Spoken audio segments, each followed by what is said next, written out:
Welcome back to Sailing El Jaleo. This week we're going to go ahead and continue our 2025 ICW Debrief. I'm going to go over all of the anchorages that I've ever stayed in, and we're going to cover the current shallow spots in the Intracoastal Waterway. Last week we made it as far as Albemarle Sound on our journey south, so that's probably where we'll pick up right now. So we made it to the north side of Albemarle Sound. And to cross Albemarle Sound, you can just run straight across it. You know, there's no real path you have to take. And it's about 12 miles across. We do typically try and cross it in winds that are 15 knots, between 10 and 15 knots that aren't directly on the nose. We're comfortable travelers. We don't like being tossed about too much. So it can get quite sporty out there, especially in winds above 20 knots. It can get a little rough. So depending upon the method of travel you like, you know, you do you. So once you cross Albemarle Sound, you get into the Alligator River. And normally when I'm going north, I do anchor in this area, not when I'm going south though.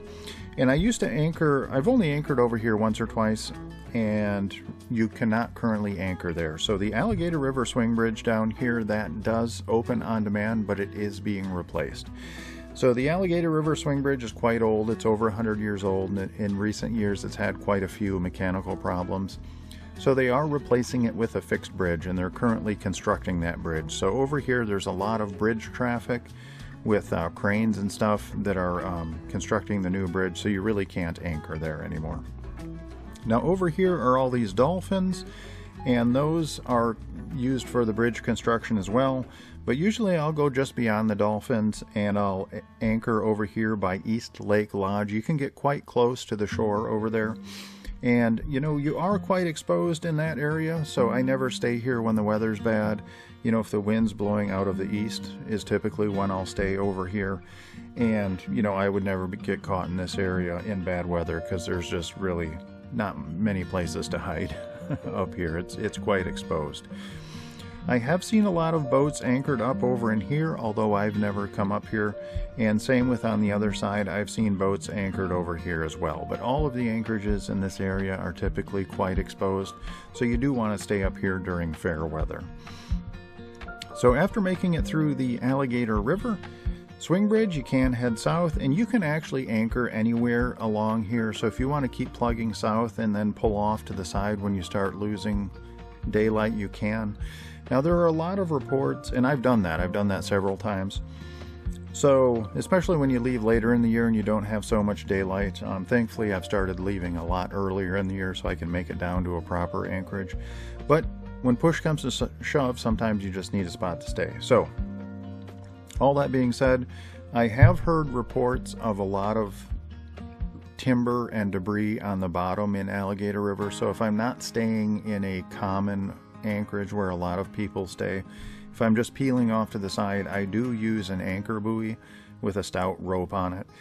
And that's just if the anchor gets snagged on something, I can pull it backwards to get it out. So that's just a precaution I take. I do that in the North River as well, on the north side of Albemarle Sound. So if I'm ever anchoring in an uncommon area, typically I will use an anchor buoy just to be safe. But I've never ever once had my anchor get stuck anywhere. So, you know, is it necessary? Probably not. But for that one time you get it stuck, it would be nice to have a method to get it out that doesn't involve getting in the water. So you can pull off anywhere on the side here to anchor. And I've seen a lot of people anchor down here at the bottom of Alligator River, and I did the first year just because I was running out of light, and that was a horrible spot to anchor. I don't know why anyone anchors down here. I certainly should not have, because you're just totally exposed to all the wind running down. I guess it would be up, down, up Alligator River. Again, with the up down, which way is the river flowing? But anyway, so there are much better anchorages. Once you get back in here, these are a lot more protected. I've stayed up here a bunch, and if the wind is blowing out of the southeast, you can get a little bit of swell up in here. And if that's the case, I'll typically go back in further and anchor up here. The reason why I don't typically anchor here a ton is it is really thin getting in here. So it is 6 feet, you know, coming in, and I've never grounded there, so I've never had a problem. But I don't like going into areas that I know are that shallow. And I have seen people come all the way back up in here and anchor as well. So you can get up there if some bad weather is coming. So after making it through Alligator River, we go through the Alligator River Pungo River Canal, which is just a long ditch. And I believe that's 18-20 miles long, somewhere around there. And I have stayed in the upper Pungo River quite a few times. This is a good staging point when you're going north to make it through the canal and then all the way up Alligator River. So that's normally where we'll stay. And you've got good protection from waves back in here, but there's really no protection from wind. It's a big flat grassland, so you're going to get hit with wind. But if you go back up in here, typically you're not going to have any wave action, which is, you know, to us, that's the most important thing. We don't care about wind, just as long as we don't have a lot of waves. Now, one general note on this entire area, the Pungo River, Pamlico River, Noose River area, Pamlico Sound, this entire thing is such a large body of water that tides really don't affect it in the same way that once you get into places like Georgia. Down there you can have a 9-foot tide swing, but there is such a body of water here to absorb the tide that the tides really don't have any effect on these areas. But what does have an effect is the wind. The wind pushes water around in these areas much more than the tides ever would. So if you've got strong wind, if it's extremely strong, you can get a tide depth change of up to 2 feet. A typical wind, say a 20-25 knot wind, is not going to drive a depth change typically of more than 12 to 14 inches. So it really, you know, you kind of have to be careful in some areas to know which way the wind is going to be blowing once we get further down where it does get really shallow. So just be aware of which way the wind is blowing. If the wind is blowing up a river, it's going to force water up that river, and then, you know, you might get some shallower spots in certain areas. So that's just something you kind of have to figure out with experience. So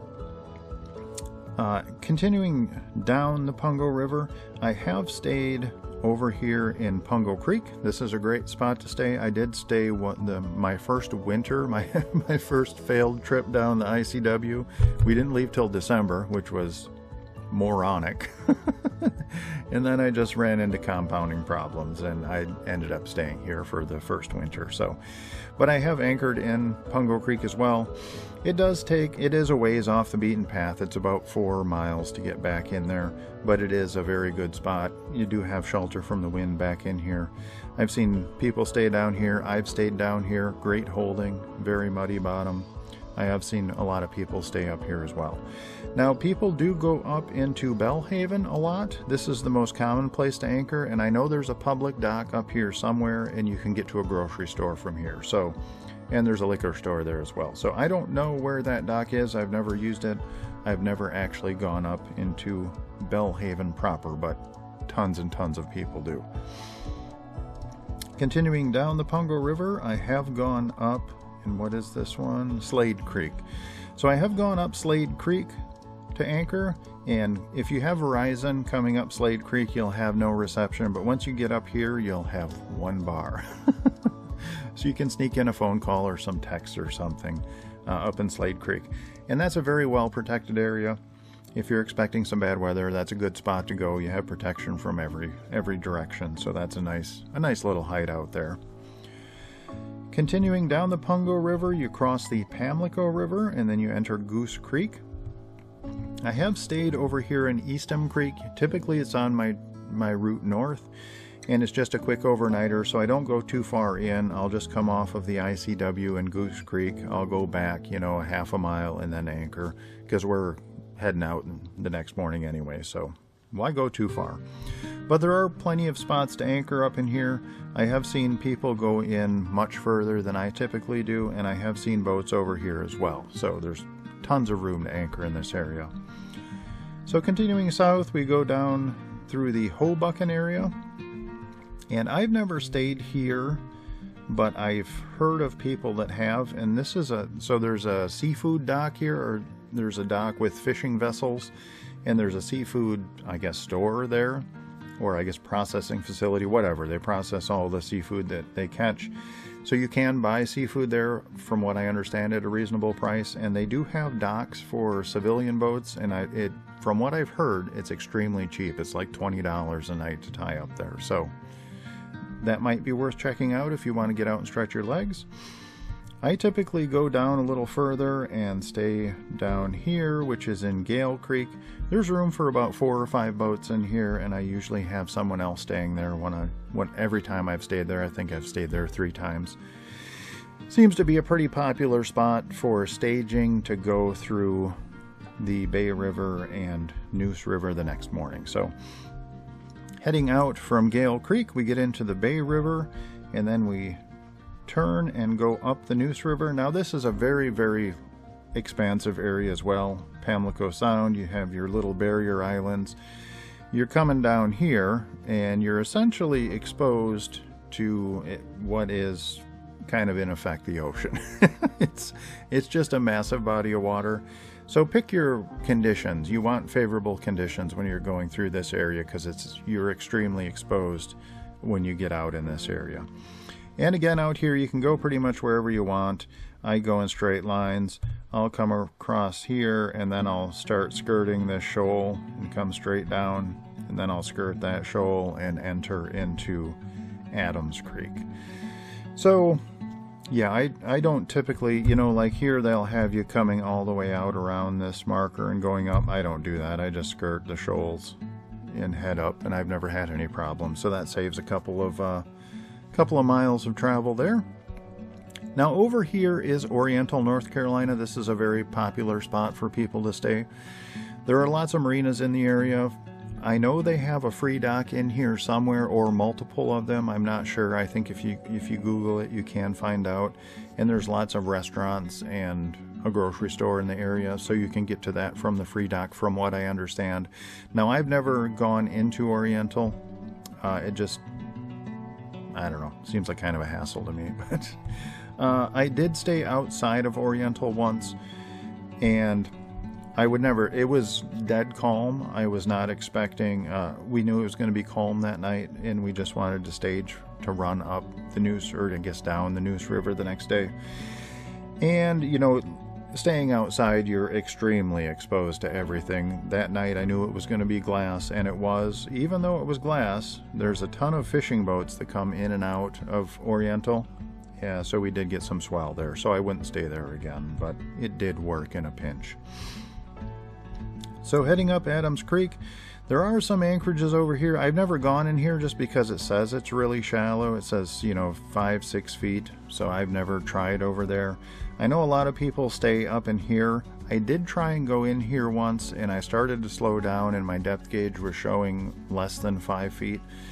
So I had a feeling I was pushing silt, and plus, given the conditions with the wind driving the water depth in these areas, I wouldn't trust it anyway, because we could lose up to 12 inches of depth if the wind switched, which could leave you in a pickle. I've seen a lot of catamarans and what I assume are shallow draft boats up in there, so it is a place you can stay. The one deep pocket that I have found, I've probed around a lot in this area, and there is one spot here where it's 8 to 9 feet deep. So right in this area, it is 8 or 9 feet deep, typically, depending upon which way the wind is blowing. But it's a spot that you can stay because it's necessary, which I always do. I stay here every year. It's necessary, but it sucks. And that's because the ICW runs right along here. Going down to Beaufort is just an insane area.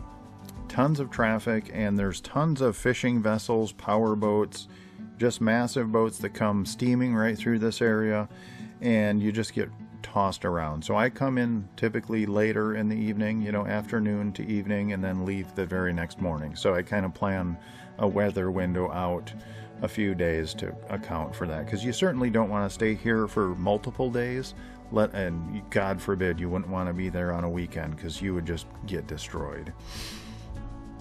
So continuing south, you go through the Adams Creek Canal. This area is pretty cool. I like this stretch.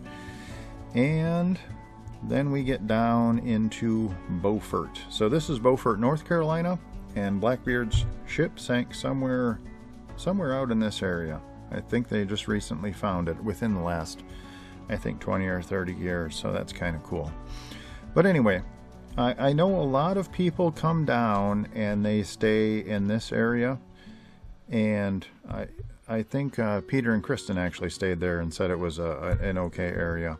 Now that is obviously a lot more protected than where I stay. So the ICW comes down here and then turns this way through Bogue Sound, and I always stay over here at Sugarloaf Island. Now this is an okay spot to stay. You know, Bogue Sound is not, it's really not huge, so even if the wind is blowing somewhat strong, you're really not going to get too many big waves in here. Where you really get slaughtered in here is if you're there on a Saturday morning during a fishing tournament weekend. If you are there, then you'll wish you were dead. Because all these huge, 50, 60 foot quad deck Viking fishing boats come screaming right through here, and then they slam on the brakes when they get past you into the no wake zone. So I've been there. I've accidentally been there once during a fishing tournament, and starting at 4:30 in the morning, very severe pitching back and forth. It was miserable. We actually got up and left before light because it was just horrific. So yep, and it went on for hours. I mean, after an hour and a half of it, I'm like, we gotta go. Some people have said you can anchor on the backside here, but there's a lot of traffic there. It's a very tight area. I've never tried it on a fishing. If I knew there was going to be a fishing tournament and I was forced to be there on a weekend, I might try it just to get out of it. Actually, I wouldn't. I would come over here to avoid that issue. And the reason why we don't come over here in this area is because it would take us about an hour to get over there. And if we come in here on like a Wednesday night and we're going to be leaving on a Thursday morning, it's going to be fine. You don't have to worry about it in those circumstances. So the next day we get up, or the next leg would be going through Bogue Sound. And this is where we run into our first shallow spot. So let's see, and that is right over here. So this is one of the shallower spots in the Intracoastal Waterway, and I have seen boats grounded here before. I think 3 years ago, someone got way over here. I don't even know what they were doing. A power boat, he was almost completely out of the water. He hit a bar and launched up onto it. I'm not sure what was going on there, but you can get through here at all states of tide, and if you do want to stick to the red side. So here at mean low water, it is 6 feet deep on the red side. On the green side, it is much shallower. So I go through as close to that red buoy as I can and stick over on this side. Now I do have a screenshot of this area. I'll put that over it, and then I'll put the tide station again that I was using on the top to make that depth determination. So that is our first shallow spot. So continuing down the ICW, we get to our second shallow spot, which is on the end of Bogue Sound. And going through this area, it does get shallow. I typically stick to the middle, and that was 6.28 feet. So you can get through there even at low tide. It shouldn't be too much of a problem. So continuing on through, now this is Bogue Inlet. And typically, this is a very dynamic area. There's lots of shoals, and the ICW just comes across here. And you want to stick pretty close to these docks because you'll actually see the shoal over here. Now, my first year when I came through, it was so late in the year, or actually that would have been my second year, because my first year I didn't make it past Bellhaven. So, second year I left way too late again in the season. And I needed a place to stay here, so I did actually come down and I anchored over here. And it worked fine. I wouldn't do that again, just because you can actually see when you go by that the shoaling in here changes all the time. Now there is an anchorage over here that someone marked. I don't know, maybe this side is clear now, but this is such a changing area.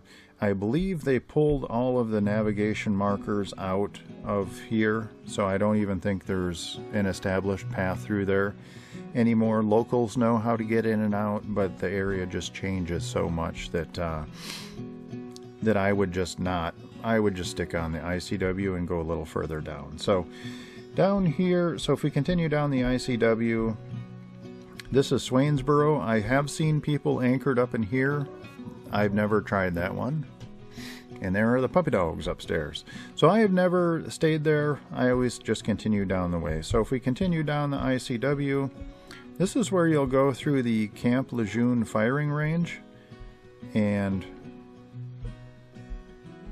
that's kind of a neat area. There's a lot of shot at old tanks and that kind of stuff in that area. So there is a light flashing when you go through there, if they are, if the firing range is live, so you know when you can go through there or not.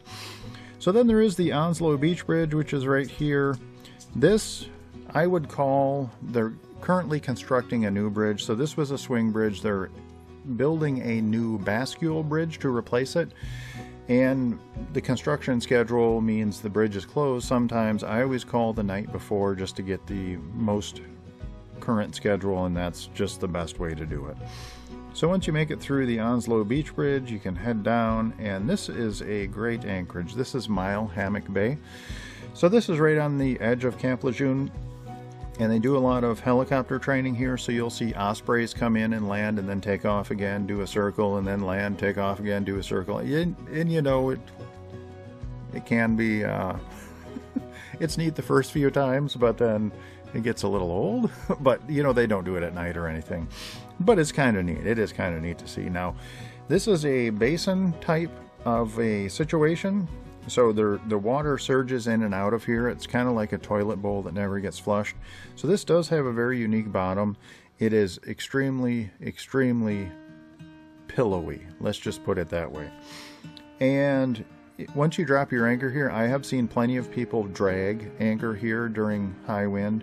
And you just want to let your anchor settle for a while. So once you drop your anchor, I usually so if I pull into the anchorage, I'll drop my anchor and then I'll let my momentum pull out the chain so it kind of stretches out naturally. I don't just dump the chain in a pile. I'll let the chain, you know, slowly feed out the chain as the boat swings around. And then I'll just wait. You know, I'll clean up the deck, I'll tie, you know, I'll do some other, whatever I've got to do, start taking down cameras, start getting stuff inside. I'll wait about 10 minutes for the anchor to settle, and then I'll come back up and set the anchor. And that seems to work for me. I've never drug here. I've never had a problem using that method, but I know the bottom there is a little sketchy. So yeah, just take a little care when you're setting your anchor there, and you should be fine. But that's a nice place. I've actually stayed there for days at a time. It's out in the middle of nowhere. You know, it's you have a very rural feel there. It's a nice place. It's a very, very popular place during peak season. It doesn't look very big, but in peak season, I think I've seen 18 boats in there, and some of them were quite large, and there was room for more. You could easily get 25 boats in there, no problem. So it's a good anchorage. So from there we continue south and we go through what last year was an absolute shit show. So this is the New River Inlet, and when I went through here in the fall going south, the path of travel was to come up through here, and then you came down through here. Easy peasy. That's the way it had been for 3 or 4 years. When I came back through in the spring, I had done some research. I know this is a very dynamic area, and the new path to travel actually travels down through here and then up. That's how the ATONs were set up in the spring, and that was what my nav program told me to do. So I was committed to that route. Now I had check this out ahead of time, so I knew this was a deviation from what I had done before, and always makes you pucker your bunghole a little bit when you get into a situation like that. But, you know, you don't have any choice. You got to go through. So I went through, and it was 8 feet deep the entire way, so it was no problem at all. 8 feet at low water. Now, some people that came through, I had my radio on. I actually stayed in Mile Hammock Bay for a couple of days, and it was absolute pandemonium. People were coming up here and following the old route, and they were grounding, and people would get here and see the new Atons and be like, oh my God, which is the right way to go? I have a path of this I'll put up here as well, showing you the path that I took through there, and I was perfectly fine. Now, I can't say what the path will be in the fall. It's a very dynamic area. This whole area is just one big shoal. People stand out here with their dogs and fish and stuff. It's just, if you have a good pair of polarized sunglasses, you can see coming through here. It's only a couple of feet deep, so it's yeah, it's an interesting area. Just make sure before you go through this area, no matter what nav program you use, make sure you've updated your maps that morning before you get here.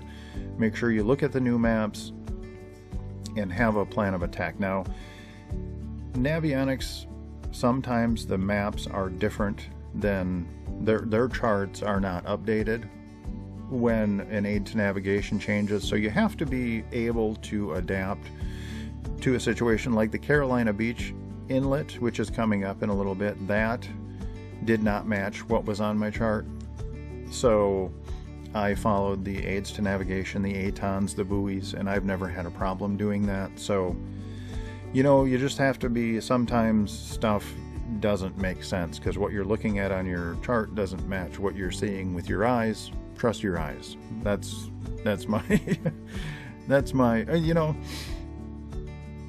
unless you're in a dynamic area like Hellgate, when your boat is moving sideways, then you have to trust your nav program, not your eyes. So it's yeah, it can be a little confusing at times, especially in high current areas. So anyway, I'll put that up here, the path I took through there. And as we continue down the ICW, we get into, let's see here, I have stayed here once, which this is, I forget the name of this sound. What is it? No, that's not it. Topsail. Yeah. Topsail Sound. So, coming down the ICW, I had a situation where I was in Carolina Beach, and the holding in Carolina Beach is the worst of anywhere on the ICW. It is an absolute toilet bowl at the bottom of Carolina Beach. It literally is a toilet bowl that hasn't been flushed for 200 years. So the holding there is absolute garbage, and when you haul up your anchor from there, you understand what the bottom is made out of, and it's not pretty. So I didn't want to be there. There were 40-mile-an-hour winds coming in. I didn't want to wait for a few days. I should have just gone to Wrightsville Beach and stayed there.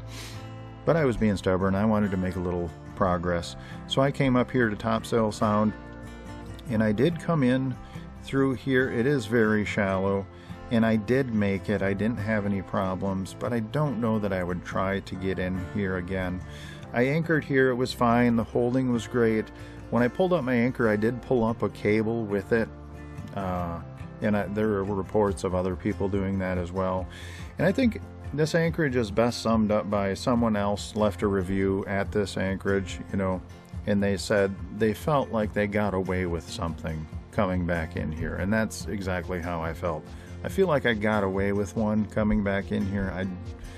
Unless it was an absolute emergency, I wouldn't go back in there again. It's a little too sketchy making it through this area. So, but anyway, so the ICW keeps heading down here. Now there are a couple of swing bridges through here. Let's see. Let's go.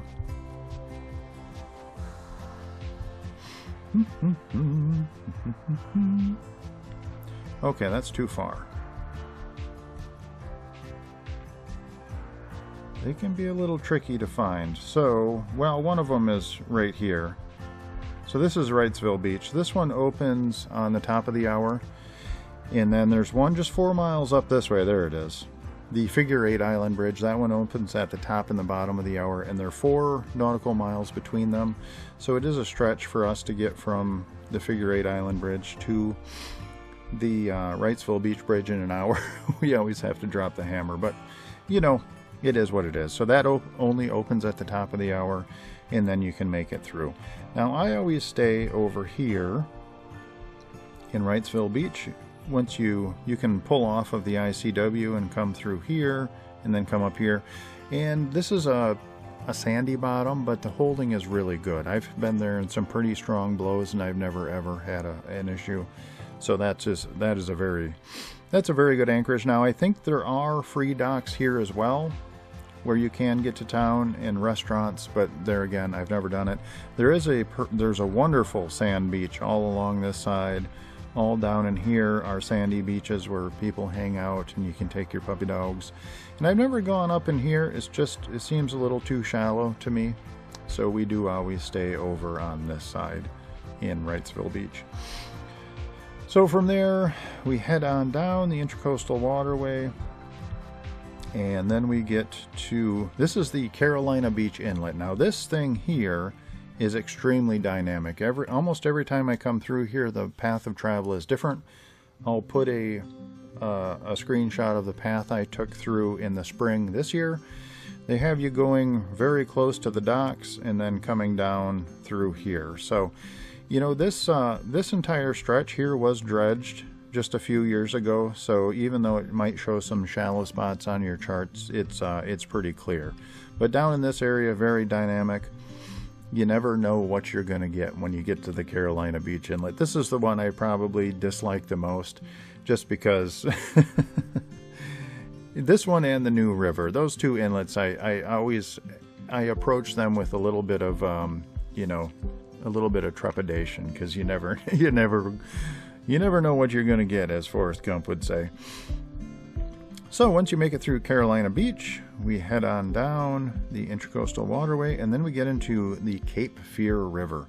So the Cape Fear River, it does have a lot of industrial traffic on it, a lot of tankers, ships, a lot of military ships. There's a big, huge military depot over here where they load and unload military cargo ships. So it is a very heavily trafficked area. I think only once or twice I've actually made it through there without seeing a tanker or a cargo ship or something, or a military ship. And they do actually have a ferry which runs from, you know, runs basically across, yeah, I think that's one part of the ferry terminal, and then it comes down over here, car ferry. So it has ferries, you know, full of people. So it's just a very heavily trafficked area, and again, it's a pretty good sized body of water, so it can get quite choppy, and the currents in this area can be quite strong. Now, I always try and go up and down the Cape Fear River with the current. It makes it much easier for us. If excuse me, if we are traveling against the current, it is quite a struggle for us. So once we make it through the Cape Fear River, we get down by Southport, and then we head into Dutchman's Creek. Now, the thing that sucks about this area is there's no good spot to anchor. The only spot that we can anchor with 5.5 foot draft is in Dutchman's Creek, and there's only room for about 2 or 3 boats if one of them's a catamaran. So you can fit one boat back in here, just barely enough room to put out like 50 feet of chain, and you won't run into the banks. And we always try and stay here.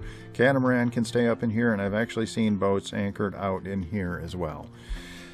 And that, unfortunately, is the only spot really in this entire area you can anchor. Now, back out in Cape Fear River, I have stayed here once, which is behind Tina's Pocket, which is behind Tina's Island, I believe it's called.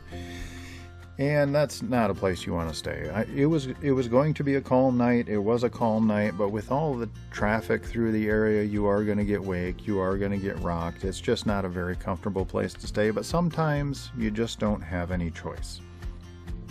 Now, I would much rather go up to Carolina Beach and try that rather than stay there. And I'm sorry, I glossed over Carolina Beach because it is just a shit show. Back up here, just past the Carolina Beach inlet, is Carolina Beach. You don't want to anchor here. It is a literal toilet bowl that's got 3 feet of shit on the bottom of it. It stinks. When you bring up your anchor, it is covered in shit. It stinks. It gets all over the deck. You'll be dealing with it for days, and if you've got dogs, you don't want to have it. Now, there are moorings down there that you can snag for a reasonable price from what I've been told. I think it's $20 a night for a mooring. I wouldn't drop my anchor there ever again unless I had no choice. It's just a filthy, filthy, disgusting place. Sorry, that's my unfiltered opinion on it. So I hate to backtrack, so I apologize for that. But so yeah, out here in Cape Fear River, I wouldn't stay there again unless I absolutely had to. But we've always been fortunate. Every year except one, we've been able to stay in Dutchman's Creek. So not many people want to stay there. Most people will stay in a marina, but we're stubborn and stupid, so we stay there. And if you have a shallow draft boat, there are other places you can get into, but we just can't get up there. So continuing down the Intracoastal Waterway, we get to Lockwood's Folly Inlet. I believe that's what this is. Yes. Lockwood's Folly Inlet. And this year, when I was coming through here in the spring, they were dredging this entire area. So you should be able to shoot straight through the inlet this fall and have absolutely no problem at all. And continuing down the way, and crap, this is already 36 minutes I've been going on. Let's get to Myrtle Beach. I think I'm going to have to do this in 4 parts. I'll release 2 per week, and we just have to get through this. So I'm sorry, I keep blabbering on. So hopefully this information is worth it. So anyway, continuing down the ICW, this is the Shallot Inlet. Now, my first year I did stay here, and I think you could still get away with it. This here was completely underwater the first year that I stayed here, and I could see the shoal there, and I was right up next to it. But I think you can actually stay down in this area if you absolutely had to. Again, I wouldn't recommend it, but I think you could get away with it if you had to. This shoal is now completely above water, and it is extending down this way. So I think you could probably sneak in here if you had to, but there again, we plan now that we don't have to. So once you get through this a few times, you know, then you get a little better feel for what's going on. So the next challenge is the Shallot Inlet, and I think maybe I've got a screenshot of the path I took through here this year. Maybe, I don't think I do actually, but this is shallow. So once you come through here, you do want to stay to the red side. There is a shoal out here on the green side, and it does get quite shallow. So Shallot, this was, if you stay to the red side, it actually is quite deep. It was 9.44 feet deep at mean low water, so it should be plenty deep. Just stick a little closer to the red side when you go through there. So then coming up through, continuing along the Intracoastal Waterway, we come down to the South Carolina, North Carolina border, which is right here. And we always stay in, what is the name of this creek? Calabash Creek. So we always stay in Calabash Creek. If that only has room for maybe 5 or 6 boats. If a couple of them are catamarans, it is pretty shallow up in here. And down here it's real shallow. But I do know a lot of people will go down the I think it's, what is this inlet? The Little River Inlet, and they'll actually stay down in this area. It does, I've never been down there, so I can't say, but it does look like it's pretty exposed to me. But there again, I have no first-hand experience with that, and if you have no other choice, you might have to go down there. So if you're looking to anchor, and I don't know if you could anchor up in here, maybe, I'm not sure. The Big M casino boats do come through here. They're casino boats, they're massive, they go out to sea, so maybe you couldn't anchor up there. But anyway, so we come in to Calabash Creek. This is very thin on the entrance. When you come up, you do want to get real close to this red buoy here. This really should be a red and green. It should be a dual colored marker. It should be red for the ICW, and then it should be green for Calabash Creek, but they don't have it set up that way. But if you're entering Calabash Creek, you can in effect treat this like a green buoy, and you do want to come in close to the green, because you can see this, there's a vein of deeper water that runs right through here. So I always come right in through here and then pop over here, and I always try to anchor in this area. And you can get pretty close to shore here too. I always, because there are fishing boats that do come in through here, they're very courteous. I've heard in the past that the fishing boats would get pissed off about people anchoring here, but again, there's not many places to anchor in this area, and I try and stay as close to shore as possible to give as much room for the fishing boats, and they've always been very courteous. When coming through, they go slow, they don't rock you, they're not butt heads or anything. So just try and give as much room on the green side as you can when you anchor in that area. Okay, and I think that's, I mean, we're pushing for, it's already over 40 minutes, so I think that's as far as we're going to make it. We're right on the North Carolina, South Carolina border. We'll continue south next week, and eventually we'll get there. I'm just trying to give you guys as much information as possible. I am sorry if it's too much. And okay, so this will come out on Friday. I'll do one on Wednesday and then another one the next Friday, and we'll try and get through these as quickly as possible. So, alrighty, hope y'all are well. We'll see you next week. And that's all we have time for this week. I would like to give a massive shout out to my Patreon crew. Without your guys' support, I wouldn't make these videos.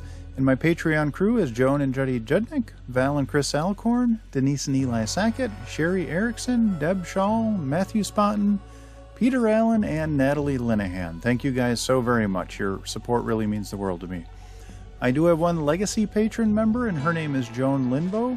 Unfortunately, she has passed on, but she lives on in our hearts forever. We really miss you, Joan. If you are interested in joining our Patreon crew, there is a link in the description down below, and that'll take you to our Patreon page where you can sign up. And there are hundreds, literally hundreds of extra videos and photos of our travels, and I try and keep everything there up to date and post at least once or twice a week, so it gives you a little peek behind the curtain. If you do like our videos, please like, comment, and subscribe. That'll help us out more than you'll ever know, and that actually doesn't cost you anything, so hit that like button. Alrighty, I hope you all are well, and we'll see you next week.